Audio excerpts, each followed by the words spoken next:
हमारे पास शाहिद भाई के केस लड़ने के लिए फीस नहीं थी। शाहिद भाई के किसी एक दोस्त ने उनकी मदद की। अच्छा। मैं समझता हूँ उनकी लापरवाही से ही है, क्योंकि पुलिस वाले चाह जाते, प्रोटेक्शन प्रोवाइड रहता तो इतनी बड़ी है सही है। काम नहीं होता। सही। फिर मेरे ऑफिस बॉय ने डिक्टेट मेरे को बताया कि ऐसा हाँ। उनको गोली मार दी है। ओके। ये जो बीज थी लीगल सेल की, ये बोने वाले ही शाहिद आज़मी थे।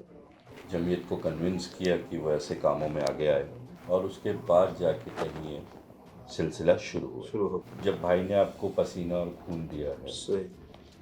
तो भाई के लिए पैसा क्यों? जब आपके लिए आदमी खून पसीना बहा रहा है और आप उसको फिजूल, अगर उसके लीगल चीज़ों को फिजूल समझे, तो वहाँ मैं काम नहीं कर पाऊँगा। बिल्कुल। जहाँ बहुत जल्दी वकील अपीयर नहीं करते, मैं ऐसे केसेस में अपीयर करूँगा। और जहाँ तक हो सकता है उनसे या तो ना चार्ज किया जाए या कम से कम फीस चार्ज की जाए। भाई के इंतकाल के बाद मैंने देखा एक फ्लो आया लॉ में एडमिशन का। नए नए बच्चे एडमिशन लेने जा रहे, बोले क्या कर रहे हो, तो बोले लॉ ज्वाइन करेंगे। यानी मेरे को ये बात समझ में नहीं आती है कि जब 11 फरवरी आएगी तो ही हम आपको याद करेंगे, नहीं तो सही। साल भर तक हम आपको याद नहीं करेंगे। नहीं दैट करेंगे। मीन्स आपका इंटेंशन कुछ तो गलत है। सही। मीडिया से नहीं बचता हूँ मैं, लाइन लाइट में आने से बचता हूँ कि कहीं लोग या मेरे ही इसमें ये ना आने लगे कि मैं मीडिया में आने लगा हूँ, मैं नामचीन हो गया हूँ। इस वक्त और ऐसे हालात आ गए हैं कि आप कोई भी चीज़ को लाइटली नहीं ले सकते हो, आपको जंग मान के ही चलना है। करना होगा। नाज़रीन, ये हमारी खुशनसीबी है कि हमारे साथ एडवोकेट खालिद आज़मी साहब मौजूद हैं। बड़ी मुश्किल से इनका वक़्त मिला है और शहीद शाहिद आज़मी साहब के छोटे भाई हैं। काफ़ी कोशिश कर रहे हैं कम्युनिटी के लिए, अपने फ़ील्ड में बहुत काम कर रहे हैं। लेकिन आज जो है हम लोग शाहिद आज़मी साहब जो शहीद हैं, उनके ताल्लुक से गुफ्तगू करेंगे कि कैसे-कैसे उनके केस को लेकर के क्या डेवलपमेंट हुआ है और वो खुद कैसी शख्सियत थे, कैसा कंट्रीब्यूशन उनका सोसाइटी के लिए रहा है और क्यों उनके बारे में हमें जानना ज़रूरी है। हम उनके भाई खालिद आज़मी साहब से बात करेंगे। सबसे पहले ये बताइए कि आप चूँकि शाहिद आज़मी साहब के भाई हैं और काफ़ी वक़्त आपका उनके साथ गुज़रा। ये बताएँ कि शुरुआती वक़्त उनका कैसा था? शुरुआती वक्त यानी बचपने से जी, देखा जी। जाए तो काफ़ी इंटरेस्ट लेते थे वो स्टडीज़ में। अच्छा, अच्छा। स्टडीज़ काफ़ी उनकी अच्छे स्कूल से हुई, अच्छा, अच्छे कॉलेज से हुई, और बचपन से थोड़ा नोटोरियस रहते थे, अच्छा।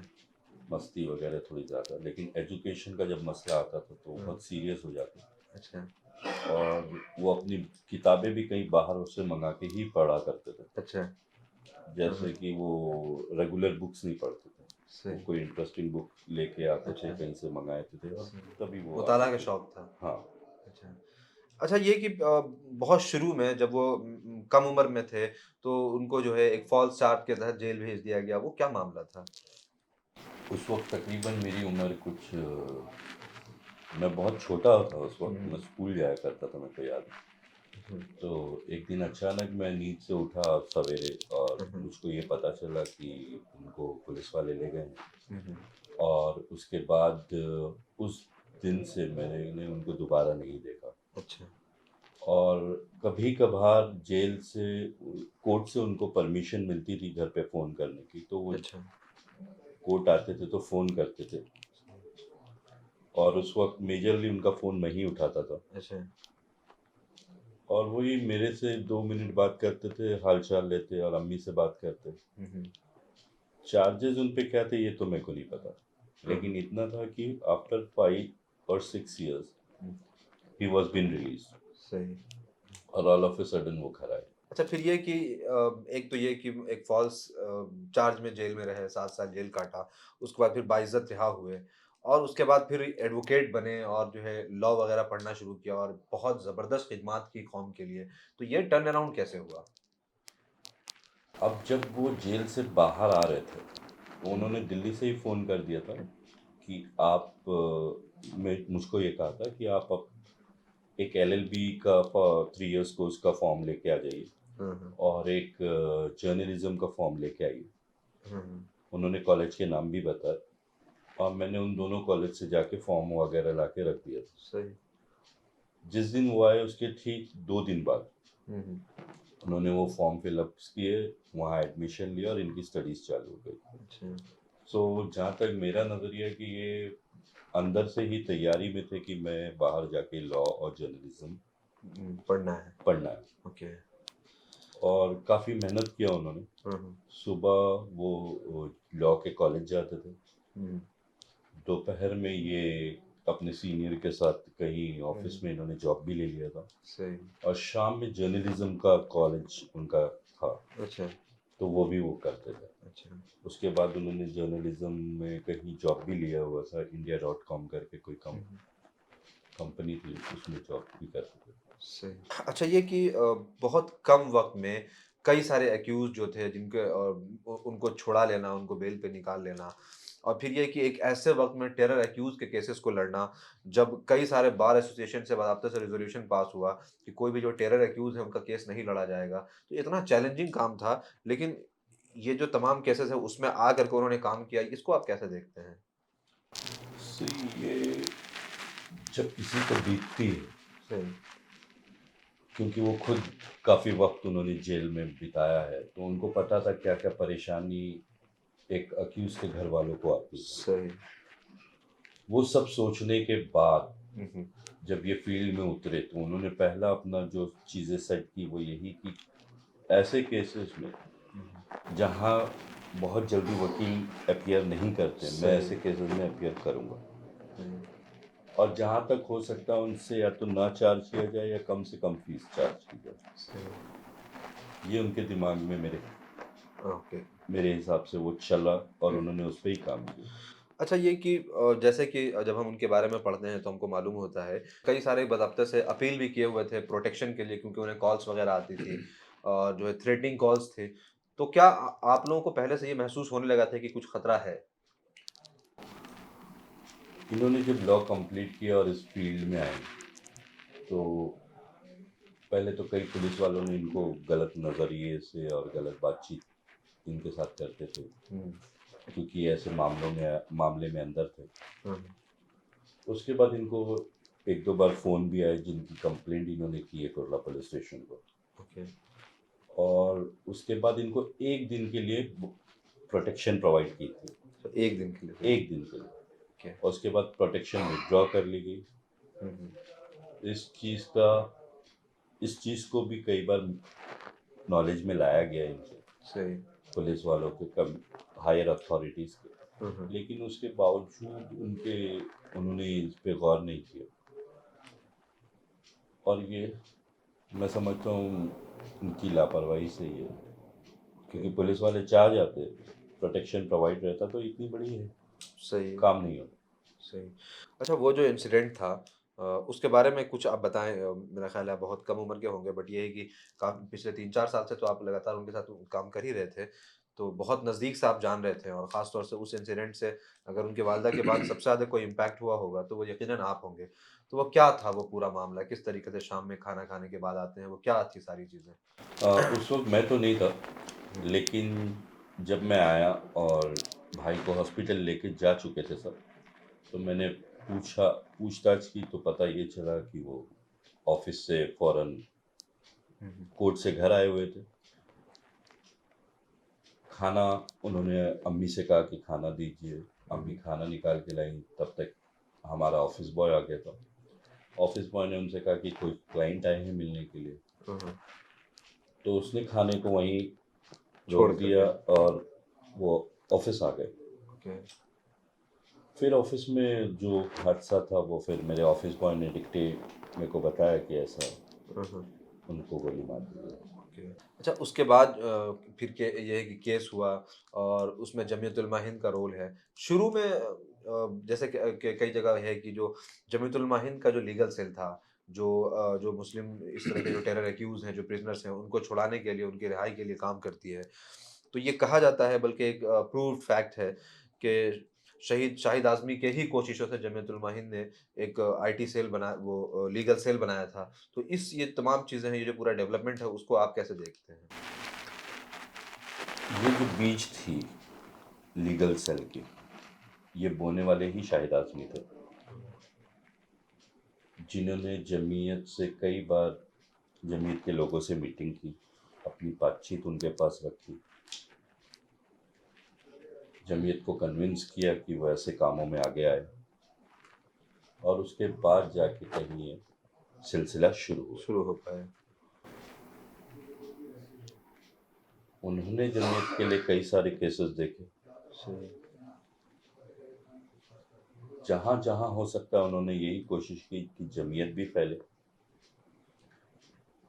जहाँ हद होती है वहाँ पे भी ये पहुँच जाते थे, जहाँ हद नहीं होती थी वहाँ पे भी ये पहुँचने की कोशिश करते थे। सही। अब उसके बाद इन्होंने काफ़ी अच्छा, कई अक्यूज को बेकसूर थे कुछ बाहर निकाला गया,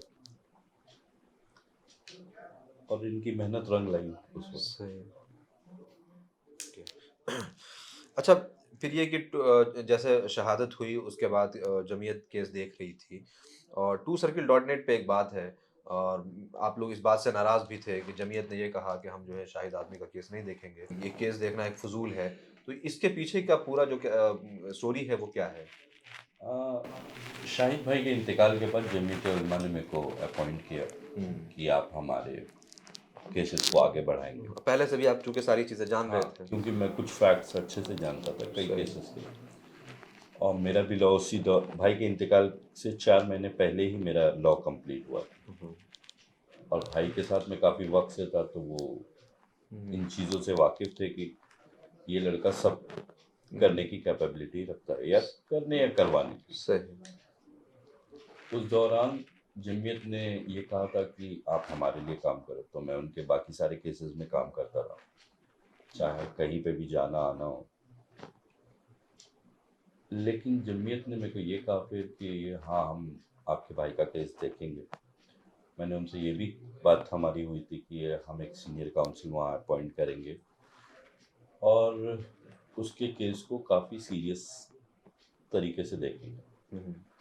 लेकिन कुछ वक्त बाद जब इनके काम जमीयत के मैंने काफ़ी अच्छे से निभाए, मेरे से जो भी बन पाया, लेकिन जब मेरे नॉलेज में ये बात आई कि शाहिद भाई के केस में एक के बाद एक बेल हो रही है, 2 अक्यूज नीचे से बाहर आ चुके हैं, और जमीयत में से कोई भी वकील अपॉइंट नहीं है उस केस के लिए पर्टिकुलर। अच्छा। जबकि मैंने ऑलरेडी कहा था कि एक सीनियर वकील वहाँ अपॉइंट होना चाहिए। सही। हाँ, इन्होंने कुछ खर्चे किए हैं, 2-5 हज़ार 10,000 रुपए के, शायद 6,000 रुपए की चार्जशीट निकालने के लिए। अच्छा। इसके अलावा शाहिद भाई के केस में इन्होंने कोई, मेरे को लगता नहीं कोई कंट्रीब्यूशन किया है, और उसी चीज़ को लेके मैं थोड़ा सा नाराज़गी नहीं थी, बस ये है कि जब भाई ने आपको पसीना और खून दिया है, सही। तो भाई के लिए ऐसा क्यों? सही। या उसके लिए भी नहीं, उसके केस के लिए ऐसा क्यों? सही। तो इन्होंने मेरे को रीज़न देना शुरू किया कि नहीं, ये फिजूल खर्ची है, अच्छा। कंप्लेनेंट की तरफ से तो सरकारी वकील रहता ही है। इन्होंने एक के बाद एक रीज़न देना शुरू किया, जिससे मैं मुतमईन नहीं था, और मैंने फिर एक फैसला लिया कि मुझे यहाँ से हट जाना ही बेहतर है। सही। क्योंकि जब आपके लिए आदमी खून पसीना बहा रहा है, और आप उसको फिजूल, अगर उसके लीगल चीज़ों को फिजूल समझे, तो वहाँ मैं काम नहीं कर पाऊँगा। बिल्कुल। अच्छा, ये बताएँ कि अब तकरीबन 11 साल होने लगा है, केस में अभी क्या डेवलपमेंट है? 12 साल हो चुके हैं ओके। करीब करीब। सही। इस वक्त 13 गवाह कंप्लीट मुकम्मल हो चुके हैं। इन 13 गवाहों को कंप्लीट करने से पहले अक्यूज लोगों ने ये एप्लीकेशन लगाई कि हमारी जब तक जमानत अर्जी चलेगी, केस आगे ना बढ़ाया जाए। उस वजह से थोड़ा वक्त लग गया। अक्यूज के पास वकील नहीं थे, कई बार उन्होंने वकील बदला, एक के बाद एक, एक के बाद एक। अभी भी कई वकील आ रहे हैं, जा रहे हैं, लेकिन अब 13 विटनेस कंप्लीट हो चुकी। अब इन्होंने टाइम कंज्यूम करने के लिए ट्रांसफ़र पिटीशन कुछ लगा है जिस पे स्टे मिला है। लेट्स सी वो आगे फैसला कोर्ट क्या करती है। अच्छा ये बताएँ कि चूँकि आप खुद भी इस फ़ील्ड से हैं और तकरीबन जिन लोगों से शाहिद भाई का मिलना-जुलना था, आपका भी उन लोगों से मिलना-जुलना होगा। तो खुद वो अपने फ़ील्ड में कितना इम्पैक्ट रखते थे, कितना इन्फ्लुएंशियल थे, उनके साथ के जो लोग हैं उस वक़्त के, वो उनके बारे में क्या तासुरात बताते हैं? अपने फ़न में वो किस हद तक माहिर थे? लॉ के बारे में जहाँ तक मैं जानता हूँ, जो मैंने जजेस से सुना है, जो मैंने बड़े वकीलों से सुना है, जो मैंने देखा है हुँ, हुँ।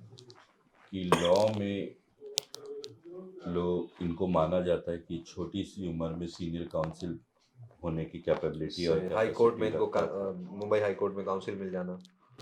इनकी कैपेसिटी काफ़ी अच्छी थी, हुँ, लैंग्वेज पे कमांड काफ़ी अच्छा था, लॉ पे पकड़ बड़ी अच्छी थी। अच्छा।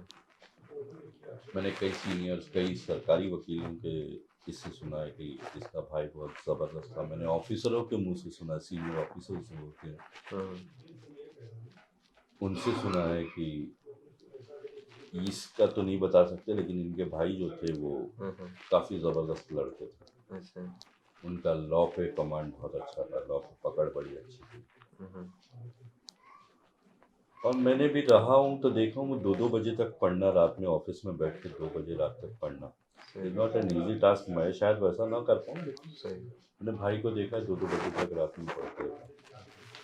अच्छा एक चीज़ तो ये है फिर ये कि एक खुद 7 साल इल्लीगल उन्होंने जो है प्रिज़न में जो है गुज़ारे अपनी ज़िंदगी के बेशकीमती वक़्त। फिर उसके बाद आकर के कम्युनिटी के लिए इतना सर्व करना और बहुत थोड़े वक़्त में बहुत ऊँचा मकाम हासिल करना। और जैसे कि हम पढ़ते हैं, कई सारे लोगों के इंटरव्यूज़ हैं शाहिद भाई के ताल्लुक से, कई सारे आर्टिकल्स हैं, उसमें है कि मोस्टली जो केसेज़ थे वो प्रो बोनो करते थे, यानी कोई चार्ज नहीं लेते थे वो। तो उम्मत के लिए दर्द जो है वो किस हद तक था उनके अंदर? क्योंकि वो उस दर से गुज़र चुके थे। हुँ, हुँ। उस वक़्त जब मैं 3 साल का था, हुँ, हुँ। हमारे अब्बा का इंतकाल हो जाना। जब मैं 7 का हुआ तो दादा का इंतकाल हो जाना। नाना ने सँभालने की कोशिश की, तब तक शाहिद भाई को जेल हो जाना। फिर जेल से बाहर जब वो आने की उनका वक़्त होता है तो नाना का इंतकाल हो जाना। हुँ, हुँ। हमारी माँ ने हमको बड़ी मेहनत से पाला-पोसा, बड़ा सही, किया और अच्छे एजुकेशन दिए। सही। हम 5 भाई थे और पाँचों को इंग्लिश मीडियम से पढ़ा के इस तरबियत के साथ यहाँ तक लाए, hmm, is not an easy task. तो उन्होंने वो परेशानी देखी है कि पाई-पाई के लिए हम लोग ने काफ़ी जद्दोजहद की थी। हम मम्मी जमा करती थी पैसा, उसमें हम एजुकेशन लेते थे। हुँ, हुँ, हमारे पास शाहिद भाई के केस लड़ने के लिए फ़ीस नहीं थी। हुँ, हुँ। शाहिद भाई के किसी एक दोस्त ने उनकी मदद की। अच्छा। उन्होंने ही वकील किया, वही खर्चा सँभालते हुँ, थे। हुँ, तो मैं ये बोल सकता हूँ वो जो दर्द से वो गुज़रे हैं, हुँ, हुँ। उन्होंने उस दर्द को समझा और बाहर आके उस पर ही काम किया। ओके। अच्छा इन सब चीज़ों के बीच में आपने अपने वालिदा के बारे में बताया और जिस तरीक़े से बताया कि दादा मोहतरम का इंतकाल, फिर नाना का, फिर शाहिद भाई का जेल में जाना, फिर उनकी शहादत। तो यकीनन ये जो है, ये तमाम चीज़ें चूँकि उन्होंने इतना कुछ फेस आउट किया और इतनी मुश्किलें उनकी ज़िंदगी में आई, तो एक तो ये है कि आपको इसका बड़ा फ़ायदा होगा कि एक पीछे बहुत मज़बूत माँ है और इन तमाम चीज़ों के अलावा शाहिद भाई के साथ खुद आपका काफ़ी वक़्त गुज़रा। तो इन सब चीज़ों में आपके ऊपर इनका कितना गहरा असर है? देखिए, असर तो ऐसा है कि ये तो मेरे अब बात ये है कि ये मेरे घर परिवार, मेरे खून की बात है, हुँ, तो असर तो रहेगा ही। बस सही। इतना है कि मैं किसी के साथ जुड़ के काम नहीं कर सकता हूँ। अब वही काम मैं इंडिपेंडेंटली अपनी मर्ज़ी से कर लेता हूँ। अच्छा मैंने ये देखा जैसे कि कल भी आया आपके ऑफ़िस में, कल आपसे बात हुई काफ़ी देर, आज भी आया, तो क्लिनिक पे यहाँ पे काफ़ी लोग आ रहे हैं, काफ़ी क्लाइंट्स हैं। तो मुझे ये बताइए कि शाहिद आज़मी खुद एक बहुत मशहूर शख्सियत जिसके ऊपर बॉलीवुड की मूवी बनती है, अभी हम मूवी पर बात करेंगे।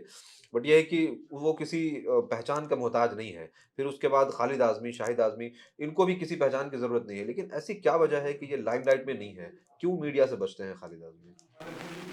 मीडिया से नहीं बचता हूँ मैं, लाइमलाइट में आने से बचता हूँ कि कहीं लोग या मेरे ही इसमें ये ना आने लगे कि मैं मीडिया में आने लगा हूँ, मैं नामचीन हो गया हूँ, मैं अपने बड़प्पन बताने लगूँ कहीं जाके कि अब मैं तो बड़ा आदमी हो गया। तो मुझे वो, मैं ज़मीन का आदमी पहले से था, आज भी मैं वैसे ही रहता हूँ जैसे कल रहता था। मेरे को ये ज़रा भी शौक नहीं कि आज मैं कमाने लगा हूँ तो मैं बड़ी गाड़ी लेके घूमूंगा, मैं बड़ी महंगी घड़ी पहनूं, महंगे कपड़े पहन के घूमूं। तो मुझे ये शौक ही नहीं रहा। सही। ये पता नहीं क्या, मैं बहुत कोशिश ज़रूर करता हूँ लेकिन मुझसे हो नहीं पाता सही। कि मेरे को नहीं लगता कि ये ज़रूरी चीज़ है इस सही। वक्त। इस वक्त फिलहाल जो ज़रूरत थी और काम की चीज़ें पहले उसको देख लिया जाए, सही।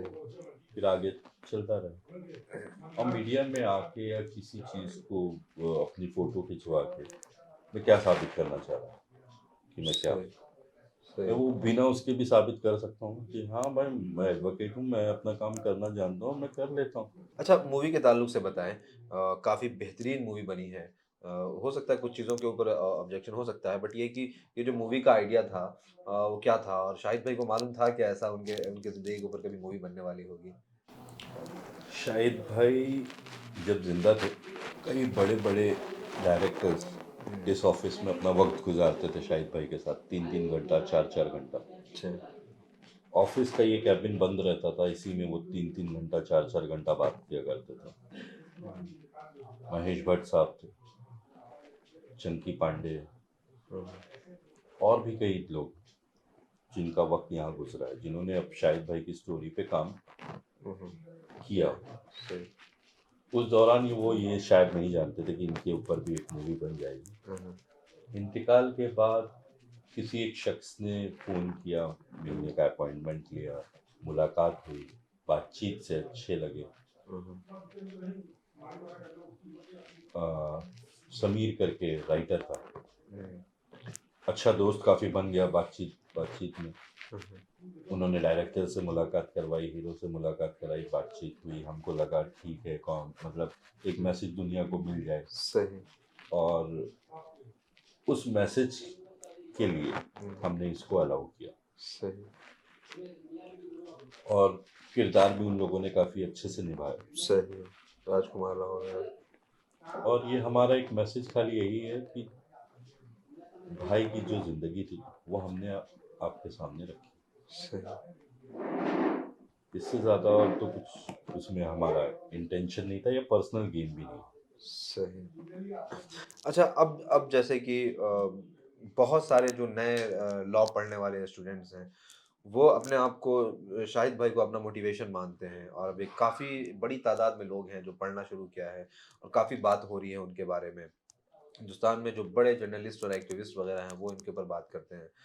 तो ये चीज़ें जब आप देखते हैं तो क्या लगता है कि उन्होंने जो कुर्बानियाँ दी थी वो कहीं न कहीं। भाई के इंतकाल के बाद मैंने देखा एक फ्लो आया हुँ, हुँ। लॉ में एडमिशन का। नए नए बच्चे एडमिशन लेने जा रहे, बोले क्या कर रहे हो, तो बोले लॉ ज्वाइन करेंगे। हुँ, मेरी कॉलोनी से कुछ 7 बच्चे उस साल, हुँ, हुँ। 7 बच्चों ने लॉ में एडमिशन लिया था। अच्छा, सिर्फ़ उस साल?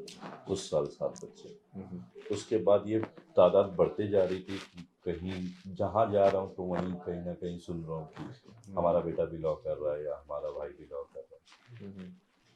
तो इस चीज़ से ये बात तो सामने आई कि ये चीज़ भाई के इंतकाल ने, और उसकी उस 1 महीने तक जो न्यूज़ चली है, हुँ, हुँ। मैंने इतनी न्यूज़ कहीं चलते हुए नहीं देखा। सही। शाहिद भाई के इंतकाल के बाद 1 महीना उसकी जो न्यूज़ चली है,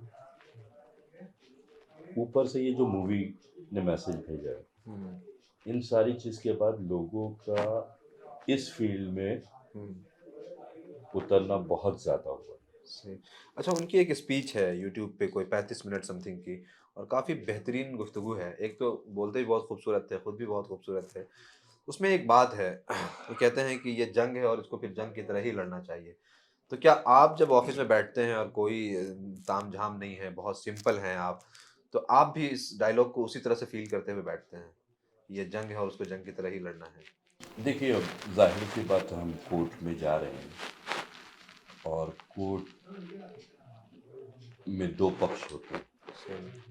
तो ज़ाहिर सी बात है, आपको अपनी बात रखनी है, बाकी लोग अपनी बात रखेंगे। अब हमारे लिए तो जंग से कम मैदान नहीं है। सही। हमें जूझना भी है, वहीं जाना है, अपनी बात रखनी है और ये सोचना है कि हमारी बात कैसे सही। हम मनवा सकें। तो ये मेरे हिसाब से वही है कि ये जंग से, वैसे भी ज़िंदगी का दूसरा नाम जंग है। सही। यानी आप इस वक्त और ऐसे हालात आ गए हैं कि आप कोई भी चीज़ को लाइटली नहीं ले सकते हो, आपको जंग मान के ही चलना है, करना होगा। सही। तो ही काम बनेगा। सही। अच्छा, एक और चीज़ ये बताएँ कि जैसे कि शाहिद भाई के काफ़ी सारे एक्टिविस्ट दोस्त थे, काफ़ी स्कॉलर्स वगैरह थे। तो और भी दूसरे-दूसरे फ़ील्ड में जर्नलिज़्म वगैरह में काफ़ी सारे दोस्त हैं, मैं उन लोगों का आर्टिकल्स वगैरह पढ़ता रहता हूँ। तो क्या वो लोग आपको मोहब्बत में कॉल करते हैं? जैसे कि अब जैसे 11 तारीख को एक इनमें से कुछ हैं, अच्छा, इक्का-दुक्का। यानी बहुत थोड़े हैं। हाँ, बहुत थोड़े हैं। उनमें से कोई खालिद हैं दिल्ली से, अच्छा, हमारे काफ़ी अच्छे करीबी दोस्त बन गए हैं वो भी। अच्छा। तो खालिद भाई हमको कॉल करते हैं। हुँ, कुछ कश्मीरी मीडिया से भी अच्छा। वो कॉल करते थे। तो ऐसे कुछ लोग हैं और भी इक्का-दुक्का हैं हुँ, जो कॉल करते हैं, लेकिन वो बाकी तो मैं अपने-अपने नहीं। लाइफ़ में हाँ, हैं। अपनी-अपनी वक़्त और लाइफ़। तो यानी मेरे को ये बात समझ में नहीं आती है कि जब 11 फरवरी आएगी तो ही हम आपको याद करेंगे, नहीं तो सही, साल भर तक हम आपको याद नहीं करेंगे। नहीं दैट करें। मीन्स आपका इंटेंशन कुछ तो गलत सही, है। Either you want to take some gain from his name. सही, बिल्कुल, तो ये 11 फरवरी वाला मसला मेरे को नहीं समझ रहा। सही। 11 फरवरी आएगी, मराठी पत्रकार संघ में एक मीटिंग होगी, काफ़ी लोग जमा होंगे, ठीक है। खाली एक दिन याद करने से क्या वो मसला हल हो रहा है, नहीं, या आप उनकी फैमिली के लिए बहुत सोच रहे हो कुछ कि नहीं, इनकी फैमिली काफ़ी दुखी है या कुछ है या क्या है। तो मैं नहीं समझता कि एक दिन याद करना। हुँ, हुँ। कुछ लोग हैं जो मुझको हमेशा याद करते हैं। अच्छा। अच्छा, एक चीज़ फैमिली के हवाले से पूछना चाहूँगा कि आज से 12 साल पहले शाहिद भाई अब इस दुनिया में नहीं रहे। तो ये 12 साल अगर शाहिद भाई साथ होते तो लाइफ़ किस तरह की होती? ख़ास तौर से वालदा के देखिए, लिए? वालदा की मैं अगर अपनी फैमिली की बात करूं तो वो काफ़ी बहुत आगे जाते, शाहिद भाई भी उस उनके साथ मेरी फैमिली भी आगे बढ़ती। जहाँ तक मैं मेरी बात करूँ तो मैं, ज़ाहिर सी बात है, मुझे ये फील्ड में आज नहीं तो कल आना ही था। सही। जबकि भाई ने मेरे को कई साल पहले बोला था कि आप लॉ कर लो क्योंकि मेरे बाद आपको ही संभालना है। तो मेरे हुँ, हुँ। एक दिमाग में वो बात बैठी है कि विरसे में। वो, उसको ये अंदाज़ा बहुत पहले लग चुका था अच्छा, कि मैं ज़्यादा वक्त शायद इस फील्ड में ना रह पाऊँ, सही, तो अपने पीछे किसी को खड़ा करना ही होगा। तो सही। वो एक बात मेरे ज़हन में है। ओके। अच्छा, एक आखिरी सवाल चूँकि आप भी इस फ़ील्ड में हैं और मुल्क के हालात अब बहुत बुरे हैं, पहले तो बॉम्ब ब्लास्ट वग़ैरह होने के बाद लोगों को अरेस्ट किया जाता था, अब मामूली प्रोटेस्ट की बुनियाद पर भी अरेस्ट करते हैं और फिर यूएपीए लगा देते हैं। मुल्क के हालात बहुत ख़राब हैं और अब हमारे पास उस तरह के लॉयर्स भी नहीं हैं। तो एक तरह से कम्युनिटी बहुत बैकफुट पर है। तो आप उन लोगों के लिए क्या मैसेज देना चाहेंगे? इस वक्त तो यही कि हमें बहुत सब्र से काम करना है। हमें बहुत जोश जज़्बात लेके कहीं भीड़ में नहीं उतरना। हमें अपने टारगेट के पीछे अच्छे से काम करना है। सही। अगर मैं लॉ में हूँ तो मैं अपनी पढ़ाई अच्छे से करूँ, उसमें काम में अपना बहुत बेहतरीन दूँ। हुँ, हुँ। हम अपने लोगों के लिए जहाँ पे यूज़फुल हो सकते हैं वहाँ यूज़फुल रहें। सही। किसी को धोखा ना दे दें, हम अपने ही लोगों को धोखा ना दें। हुँ, हम किसी से ऐसा ना कर दें कि सामने वाले को अपना घर-बार बेचना पड़ जाए। सही। अगर आप, मैं मेरी बात कर रहा हूँ, मैं औरों की बात नहीं कर रहा हूँ। मैं ये समझता हूँ मैं उतनी ही फीस चार्ज करूँ जितने में मैं जी लूँ, मैं खा लूँ, मैं कमा लूँ। ज़रूरतें पूरी हों। ज़रूरतें मेरी पूरी हो जाएँ। सही, अब मेरे को करोड़ों रुपया लेके मेरे को आशियाना या ताजमहल तो बनाना नहीं है। सही, अल्लाह का दिया हुआ मेरे पास सब कुछ ही है। सही। मैं इतना ही चाहता हूँ कि मैं जी खा लूँ उतना ही मेरे लिए फ़िलहाल काफ़ी है। वक़्त होगा, अल्लाह देंगे तो आ जाएगा। सही, किसी का मैं इतना ना कर दूँ कि वो बेचारा गरीब मेरे पास अपनी सारी पूँजी दे के चले जाए सही, और खुद परेशान हाल घूमे। सही। तो ये चीज़ें नहीं हैं। ओके। बहुत शुक्रिया आपसे बात करने के लिए और शाहिद भाई के ताल्लुक से कुछ पुरानी यादों को दोबारा से ज़िंदा करने के लिए। थैंक यू, बहुत शुक्रिया।